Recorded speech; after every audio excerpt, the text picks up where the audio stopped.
Saya Rodiah dari Malang. Saya mau bertanya, bagaimana ada yang bilang kalau nyuci baju itu membilas sabunnya harus dengan air mengalir? Apa benar? Bagaimana kalau menggunakan mesin cuci? Mencuci dengan mesin cuci, membilas air dengan air yang mengalir. Ini harus paham dulu bahwa mensucikan baju dari kena najis itu sebetulnya sangat sederhana, tidak seruat yang dibayangkan oleh ibu-ibu di kampung. Mengguyurnya tidak harus 3 kali, kadang-kadang kan ada mengguyurnya 3 kali, penuh, dibuang lagi, penuh, dibuang lagi, penuh, dibuang lagi. Sudah begitu suaminya tidak mau membantu, sudah dulu limbahnya pakai begini. Karena ilmunya yang kurang, maka repotlah dia. Baik, membersihkan, mensucikan kain yang terkena najis, yang pertama harus kita perhatikan, najis itu masih ada bentuknya atau tidak di dalam baju tersebut.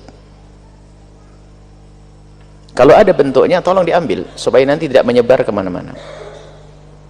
Kemudian setelah itu, kita harus tahu air yang akan kita gunakan itu air yang banyak atau air sedikit. Air banyak itu adalah air yang mencapai 2 kullah. 2 kullah itu kurang lebihnya 216 literan.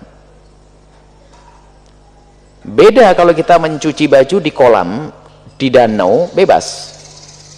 Terserah, kau guyurkan atau kau celupkan sama. Karena apa? Airnya air yang banyak. Di sungai dan seterusnya. Kalau airnya banyak, nggak ada masalah. Baju yang terkena najis, Anda masukkan ke sungai, lalu Anda bersihkan, Anda angkat, asalkan tidak ada sisa-sisa najisnya, maka itu sudah suci kalau airnya banyak. Tapi kalau air kita adalah sedikit, yang tidak sampai 2 kullah, kurang lebihnya 2 kullah 200 literan deh, kita hanya punya air timba-timbaan, timba dituang, maka ingat, jika airnya sedikit, maka jangan salah, baju tidak boleh dimasukkan ke dalam air, tapi hendaknya airnya yang datang, air didatangkan. Artinya kalau Anda mencuci di mesin cuci, biarkan baju dahulu, masukkan ke mesin cuci, baru air didatangkan, airnya yang didatangkan, jadi air dimasukkan.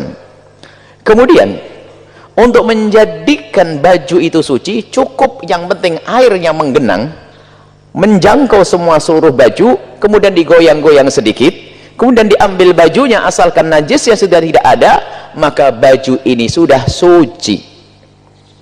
Biarpun ternyata airnya nanti menjadi berubah warnanya, dibuang saja, nggak usah dimasak, buang.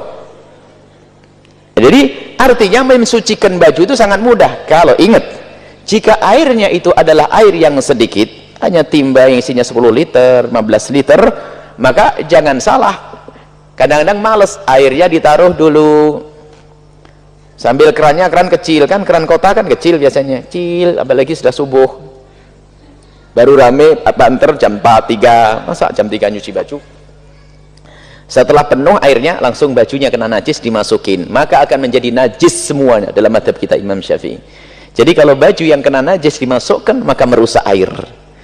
Tapi caranya, kalau Anda pakai mesin cuci adalah paling menampung 25 liter dia, artinya tidak akan menjadi air banyak. Ini mesin kecil rata-rata lah.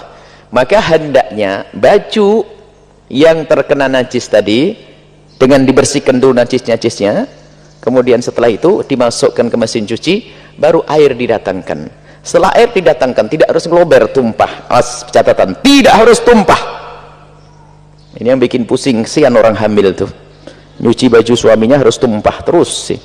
Untuk menjadikan suci cukup, kemudian setelah air menggenang, cukup menjangkau semua bagian baju, digoyang sedikit saja, kemudian airnya dibuang, sudah beres. Ini maka kalau ingin memberi sabun, lah sabun itu merusak air sedikit, kalau terkena sabun, maka air tersebut menjadi tidak bisa mensucikan. Membersihkan iya, tapi tidak bisa mensucikan. Maka waspada, sabun jangan Anda berikan di awal basuhan, Akan tapi sabun baru Anda berikan kalau memang sudah terbukti baju itu suci. Sederhana. Jadi baju yang Anda letakkan di mesin cuci, Anda tuangkan air. Setelah Anda tuangkan air, yang penting menggenang, Anda goyang-goyang, kemudian Anda buang airnya, sudah suci. Baju itu sudah suci. Kemudian setelah itu baru Anda kasih air lagi, baru setelah itu dikasih sabun. Karena saat ini Anda tidak mencucikan lagi, tinggal membersihkan. Anda kasih sabun. Setelah Anda kasih sabun, suka-suka mau dibilas, gak dibilas, terserah. Karena baju sudah suci. Nah, ini mau tidak dibilas gak apa-apa. Nah, kemudian masalah pembilasannya suka-suka, tidak harus almar. Karena apa? Baju sudah suci. Tapi ingat, jika masih ada najis, kemudian Anda kasih sabun, Masya Allah, berarti najis yang Anda perbanyak. Sebab air yang terkena sabun, yang berubah karena sabun, itu menjadi air yang tidak mensucikan lagi. Biarpun semula suci, tidak mensucikan. Kalau tersentuh najis, menjadi najis semuanya. Jadi sebetulnya tidak susah, sangat mudah.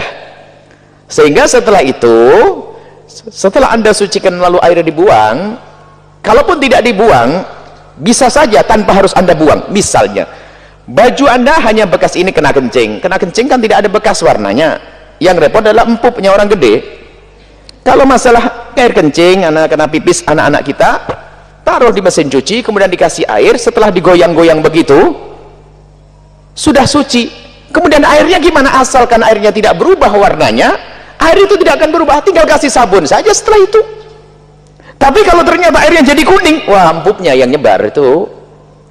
Tapi kalau memang airnya sudah, bajunya sudah kita bersihkan, lalu dimasukkan ke mesin cuci, lalu dikasih air, kemudian setelah itu Anda goyang-goyang, kemudian Anda lihat begini sudah bersih, maka airnya di dalamnya, mana air mustakmal itu nanti kalau sudah terpisah.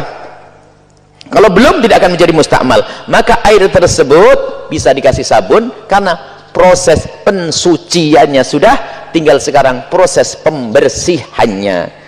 Kemudian setelah itu Anda kasih sabun, Anda goyang-goyang, kemudian Anda buang, kasih air lagi, buang, terserah airnya air apa saja. Air degan juga boleh, karena yang jelas pensuciannya sudah beres. Ini adalah yang perlu dipahami, masalah bagaimana kita mensucikan najis. Ada fikih praktis yang kami hadirkan. Memang kadang-kadang kalau diambil tengah begini kadang-kadang kurang paham, tapi kalau kita memulai dari awal, masalah fikih praktis kami dari awal nyambung, di sini sudah tahu jawabannya.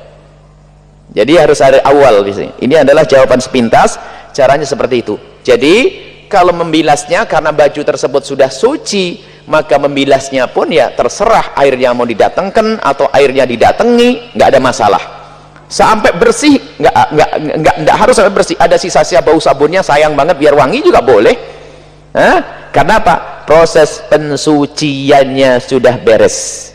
Baik, ini adalah sepintas. Mohon bagi yang belum jelas, agar tidak salah paham, ada bisa ngambil kopi-kopi, fotokopi video-video tentang fikih praktis, ya kami hadirkan.